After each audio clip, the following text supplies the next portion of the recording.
Hati-hati bang, udah malam ini. Kenapa nggak besok lagi aja lah nariknya? Tanggung man, setoran masih belum setengah ini.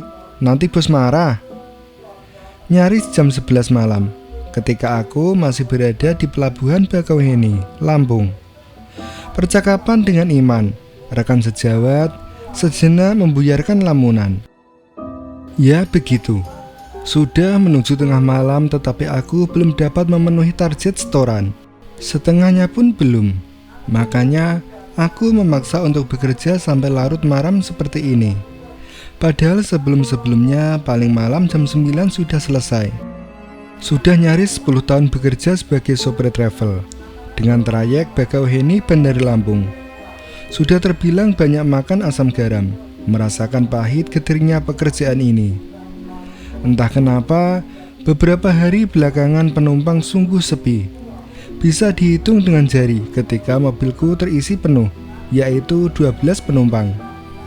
Dapat 5 penumpang saja sudah bagus. Malahan, malam ini baru hanya ada 1 penumpang yang aku dapat. Dia sudah duduk gelisah, menunggu di mobil. Sudah cukup lama bersandar menungguku mencari penumpang lain. Angin malam di pelabuhan ini berembus pelan, tapi dinginnya makin terasa menembus kulit. Aku yang duduk di tembok memanjang di pinggir terminal masih terus menunggu dengan sabar datangnya penumpang. Syukurlah, jam 11 lewat sedikit ada kapal merapat yang datang dari Pelabuhan Merak. Pasti bakal ada calon penumpang untukku. Dari jauh aku perhatikan memang banyak penumpang yang turun dari kapal. Secerca harapan makin terang ketika kalau diperhatikan banyak yang berjalan di tempat di mana mobilku terparkir. Masa iya nggak ada yang jadi penumpangku? Tapi satu persatu yang datang hanya lewat saja. Ada yang ke tempat penjemputan mobil pribadi. Ada juga yang langsung menuju terminal bis besar. Belum ada yang datang dan masuk ke mobil travelku. Duh, nggak dapat penumpang lagi. Sialan. Bergumam aku sendirian ketika akhirnya nggak ada satupun orang yang masuk ke dalam mobilku. Mengarah pun tidak. Beberapa menit kemudian jalur keluar penumpang kembali kosong. Akan ramai lagi kalau ada kapal yang merapat. Itu yang terus jadi perputaran nasib dan rezeki buat aku dan teman-teman seprofesiku. Tapi di tengah-tengah kegalauan, dari jauh aku melihat ada penumpang yang datang sendirian, menyusuri jalur penumpang. Datang dari pintu keluar. Penumpang ini sangat menarik perhatian, karena biasanya akan ada sopir atau kernet driver yang mendekati. Tapi kali ini enggak. Sama sekali enggak ada orang yang menawarkan angkutan yang akan mengantar ke tempat tujuan. Dia terus berjalan sendirian, dengan tas kecil di tangannya. Pandangan terus mengikuti pergerakannya, yang bergerak terus menuju tempat parkir kendaraan travel. Aku makin penasaran. Remang-redup lampu area parkir ini sedikit banyak membuat aku harus berusaha keras menajamkan mata untuk terus memperhatikan. Loh, kok dia berhenti di situ? Aku bergumam sendiri ketika akhirnya si penumpang menghentikan langkah tepat di samping mobilku. Dia berhenti, diam. Melihat itu, aku langsung mematikan rokok lalu buru-buru berdiri kemudian berjalan menghampiri. Mau kemana pak? Tanyaku ketika akhirnya sudah ada di hadapannya. Lelaki 40-an tahun berperawakan tinggi kurus, mengenakan kemeja berwarna gelap dan celana kain, layaknya karyawan baru pulang kantor. Kesini, bisa? Dia menjawab sambil tangannya menyodorkan secari kertas. Aku lalu mengambilnya. Memperhatikan sebentar. Ternyata di dalamnya ada beberapa baris tulisan tangan yang nyaris nggak bisa terbaca dengan jelas. Ini apa pak? Tanyaku agak kebingungan. Alamat, bisa antar saya ke sana? Jawab bapak ini lagi. Sekali lagi aku perhatikan kertas ini. Ternyata benar. Itu adalah barisan kata yang membentuk alamat tujuan. Alamatnya nggak tertulis lengkap. Hanya nama desa dan beberapa patokan yang harus dilewati kalau ingin menuju ke sana. Alamatnya kurang lengkap pak. Tapi bapak tahu jalan ke sananya kan? Tanyaku lagi. Ya, tahu. Nanti saya pandu. Bisa antar saya ke sana? Bisa Pak, bisa. Aku menyanggupi. Ya lumayanlah daripada hanya dapat 1 penumpang. Lebih baik dapat 2. Lagi pula, tujuan yang dia maksud aku perkirakan letaknya nggak jauh dari jalan besar. Jalan lintas Sumatera yang sudah biasa aku lalui. Tapi nanti ada beberapa teman saya yang akan ikut. Mereka menunggu di jalan yang mengarah ke sana. Nggak apa-apa kan? Bapak itu bilang begitu. Oh iya, nggak apa-apa Pak. Bagus malah. Ya, tentu saja aku senang mendengarnya. Jadinya nanti akan ada tambahan penumpang lagi. Lumayan kan? Saking senangnya aku jadi nggak menanyakan lagi berapa jumlah teman yang akan ikut nanti. Biar sajalah, makin banyak makin bagus. Oke Pak, Bapak silakan masuk, kita berangkat sebentar lagi. Bapak itu langsung masuk lewat pintu samping. Sementara penumpang yang satu lagi aku lihat sudah dalam posisi tidur di kursi tengah. Ya sudah, aku langsung bergegas menuju kursi pengemudi, lalu menyalakan mesin. Malam mulai larut. Mendekati tengah malam, udara bergerak membentuk semilir angin, berembus menerpa apapun di hadapannya. Suasana khas pelabuhan di ujung timur Sumatera. Sekali lagi, aku melirik jam tangan. Angkanya menunjuk ke pukul 11.45. Saat itulah aku mulai menjalankan kendaraan keluar pelabuhan, mengantarkan penumpang ke tujuan. Gelap pekat titik awal jalan lintas Sumatera. Aku tembus dengan kecepatan sedang. Jendela terbuka setengahnya. Berhembuslah angin malam masuk kendaraan. Melirik kaca spion, beberapa detik aku memperhatikan penumpang di belakang penumpang yang pertama masuk. Masih tertidur dengan kepala bersandar ke kaca jendela. Sementara penumpang yang satu lagi yang masuk belakangan masih duduk tegak tanpa bersandar. Dia di kursi tengah paling depan. Dengan begitu, aku bisa melihatnya dengan jelas. Beberapa belas kilometer pertama, jalanan selepas pelabuhan menanjak dan menurun. Dengan banyak tikungan yang menantang. Penerangan juga seadanya, kalau nggak mau dibilang gelap. Hanya mengandalkan cahaya lampu kendaraan saja. Ditambah, jalanan juga bisa dibilang sepi. Lebih sepi dari biasanya. Memang sih, ini bukan akhir pekan atau masa liburan. Tapi ini terhitung sangat sepi. Kendaraan yang melintas hanya segelintir, yang searah denganku ataupun yang berlawanan. Sepi, benar-benar sepi. Sudah biasa seperti ini. Sudah sering kali menyusuri jalanan sepi tengah malam. Aku hanya harus tetap fokus dan konsentrasi. Bang, aku berhenti di depan aja, di kali Anda.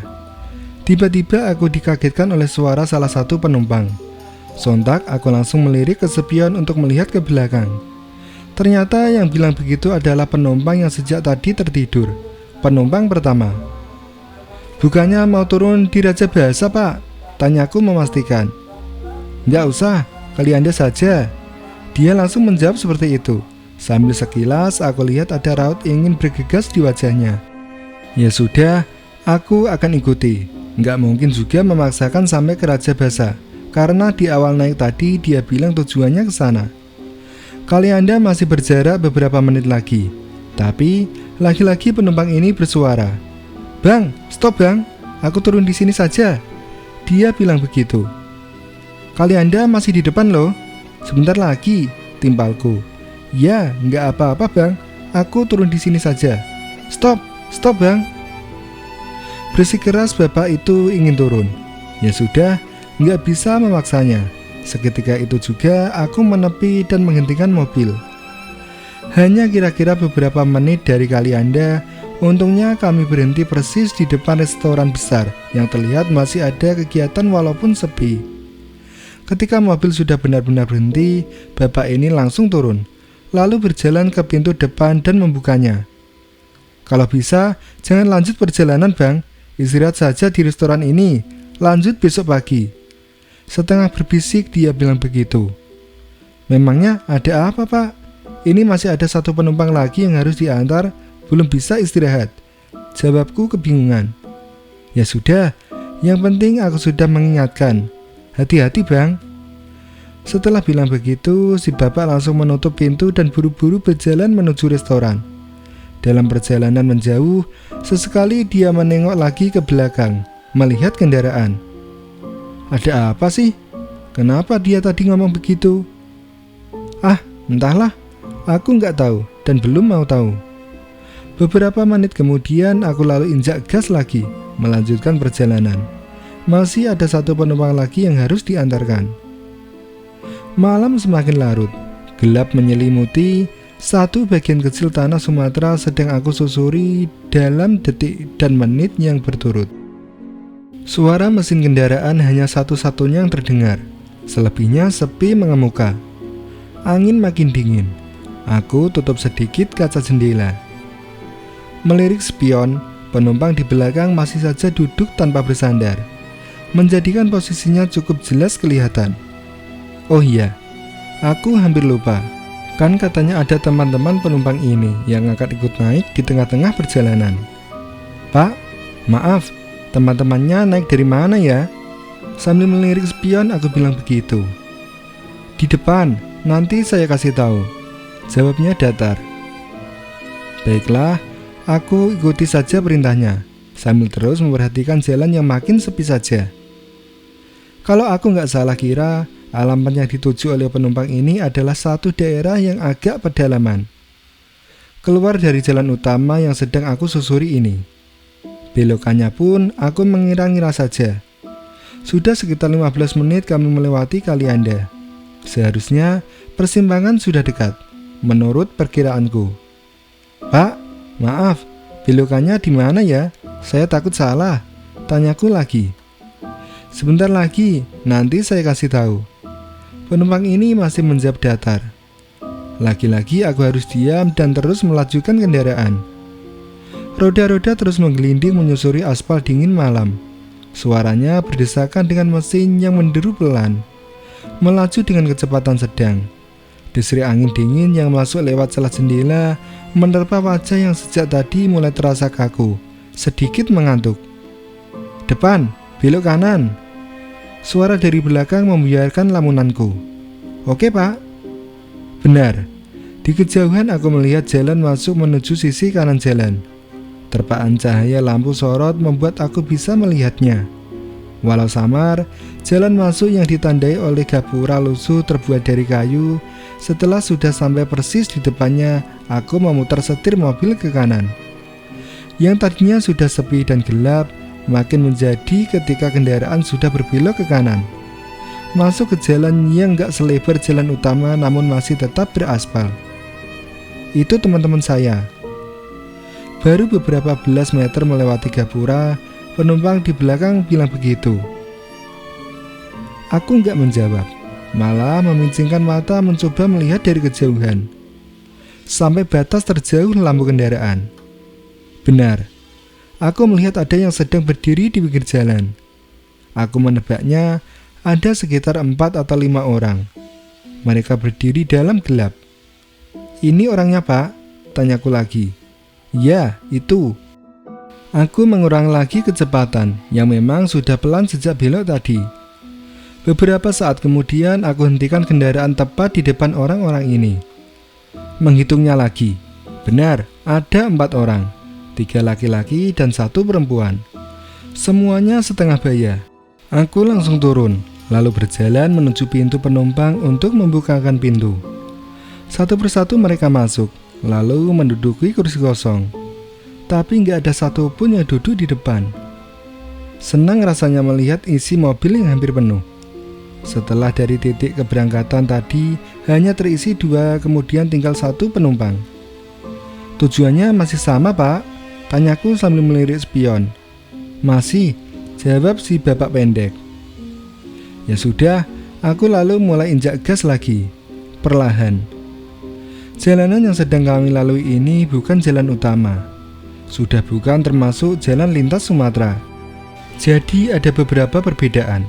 Lebih sempit, aspal yang gak terlalu bagus, dan tentu saja lebih gelap. Bisa dibilang merupakan jalan kampung. Pemandangan kanan kiri hanya pepohonan rapat, dengan sesekali ada perumahan penduduk yang jaraknya nggak berdekatan.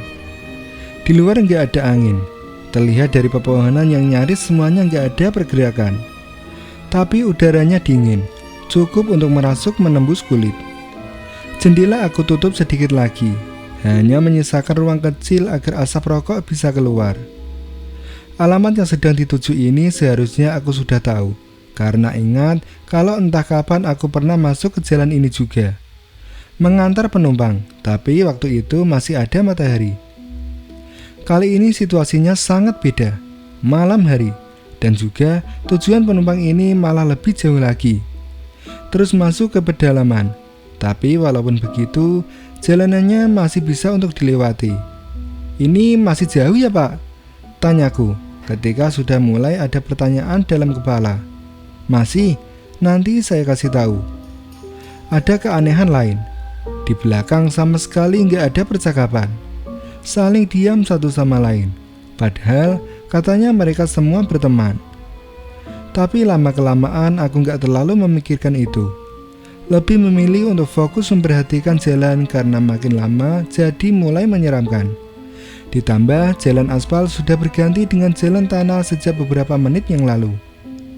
Yang tadinya masih ada rumah penduduk walau jarang, sekarang sama sekali nggak ada rumah ataupun bangunan lainnya. Hanya banyak pepohonan dan semak belukar yang jadi pemandangan di kanan kiri. Gelap. Jangan ditanya lagi. Penerangan hanya berasal dari sinar lampu mobilku saja. Aku yakin kalau saja lampu mobilku mati, gelapnya akan sangat total. Lalu mau kemana sebenarnya kami ini? Desa terakhir yang sudah pernah aku kunjungi sebelumnya sudah terlewati beberapa menit yang lalu. Setelah itu sama sekali aku nggak kenal daerah ini. Sama sekali belum pernah kesini sebelumnya. Belok kanan ya. Suara penumpang belakang memecah sepi. Suaranya pelan tapi cukup membuat aku kaget. Nggak menjawab apa-apa, aku ikuti omongannya. Berbelok ke kanan. Roda mobil terus berputar, menelusuri jalan sepi ini menembus malam. Sekitar 50 meter setelah belokan tadi, aku melihat ada gapura lagi. Sangat samar, karena bentuknya sudah kusam dan sepertinya berlumut. Nggak jelas. Karena gelap dan sambil jalan, aku jadi nggak bisa membaca tulisan yang ada di gapura ini. Terus injak gas pelan. Aku perlahan melewati gapura yang sepertinya merupakan batas suatu desa. Entah desa apa. Berhenti. Tiba-tiba salah satu penumpang bilang begitu. Aku langsung menginjak rem. Di sini Pak? Ya. Padahal kanan kiri jalan sama sekali nggak ada rumah ataupun bangunan. Tapi kok ada satu penumpang yang ingin turun di sini? Aku memutuskan untuk tetap duduk di balik kemudi, nggak mau turun. Agak ngeri tempatnya. Makanya aku hanya menunggu si penumpang untuk turun sendiri berpatokan dengan suara pintu terbuka dan tertutup. Tapi tanpa melihat ke belakang, aku sama sekali nggak mendengar ada suara pintu. Hening saja. Padahal aku sudah berhenti agak lama. Pak, jadi turun nggak? Tanyaku beberapa saat kemudian, ketika menyadari kalau nggak ada pergerakan. Tapi nggak ada jawaban. Hening dan sepi saja. Karena itulah akhirnya aku menoleh ke belakang. Pak, jadi turun nggak? Tanyaku lagi sambil melihat para penumpang. Mereka semua diam. Karena gelapnya ruang, aku jadi sama sekali nggak bisa melihat wajah mereka satu persatu dengan jelas. Gelap. Hanya siluet hitam bayangan yang tertangkap mata. Pak, sekali lagi aku bertanya. Masih nggak ada jawaban. Tapi aku akhirnya menemukan ada keanehan yang mendadak membuat merinding. Nggak sengaja aku menghitung penumpang. 1, 2, 3, 4. Hanya ada 4 penumpang. Harusnya 5. Kemana yang satu penumpang lagi? Sudah turun kah? Kapan ya? Karena sebelumnya sama sekali aku belum berhenti menurunkan penumpang. Kemana dia? Sudah turun, baru saja. Dalam gelap satu penumpang, aku nggak tahu yang mana, bilang begitu. Sudah turun? Kok aku nggak mendengar pintu terbuka? Apalagi melihat orangnya turun. Mulai timbul kecemasan. Siapakah yang jadi penumpang ini sebenarnya? Cuma satu yang turun Pak, tanyaku. Ya, ada yang menjawab. Lagi-lagi aku nggak tahu yang mana yang menjawab. Aku kemudian kembali menginjak pedal gas. Kendaraan melaju sangat pelan, sengaja seperti itu. Beberapa belas meter setelah mobil bergerak, aku akhirnya melihat ada bangunan. Di sebelah kanan jalan, bangunan yang sepertinya merupakan rumah penduduk. Tapi, lagi-lagi karena gelap aku hanya bisa melihatnya dalam bentuk siluet. Setelah rumah pertama, beberapa menit berikutnya aku melihat ada rumah lagi dengan bentuk yang nyaris sama. Lagi-lagi aku melihatnya dalam bentuk siluet hitam. Nah, ketika sudah masuk ke desa ini tadi, entah kebetulan atau enggak, bulan memancarkan sinarnya cukup terang. Jadinya, aku agak bisa melihat sekitarnya agak jelas. Tapi, walaupun begitu, aku melihat rumah-rumah di sini tetap saja enggak terlalu jelas, hanya hitam. Di depan berhenti, salah satu penumpang bilang begitu. "Di sini, Pak." "Ya," jawab yang di belakang lagi. Aku perlahan menginjak rem, menghentikan kendaraan.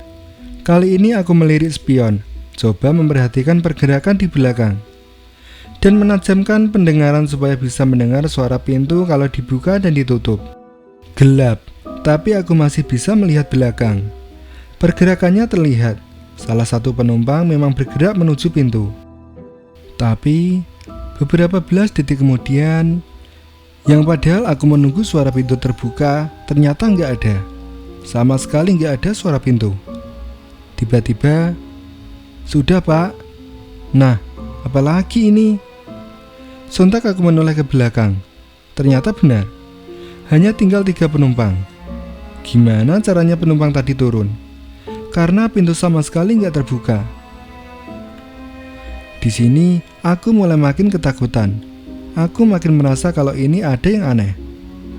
Nggak menunggu perintah lagi, aku langsung injak gas. Kali ini agak cepat. Masih sama, kanan kiri masih sangat sepi. Dengan rumah-rumah hitam terlihat beberapa kali di kanan kiri. Sungguh merupakan desa yang sangat aneh. Seram, karena aku baru sadar kalau dari awal tadi sama sekali nggak ada lampu yang menyala. Gelap semuanya. Di tengah-tengah memperhatikan keanehan di luar, aku terkejut ketika ada tangan dingin yang memegang pundakku. "Saya berhenti di depan ya," begitu kata sang pemilik tangan. Nah, kali ini ada yang beda, karena aku mencium aroma wangi menyerbak. Sangat wangi. Wangi bunga yang aku nggak tahu bunga apa. Kemudian aku berhenti, persis di depan satu rumah, yang lagi-lagi aku melihatnya sangat gelap, masih berbentuk siluet. Ketika masih fokus memperhatikan rumah itu, tiba-tiba perhatianku berpindah. Ada sesuatu yang bergerak.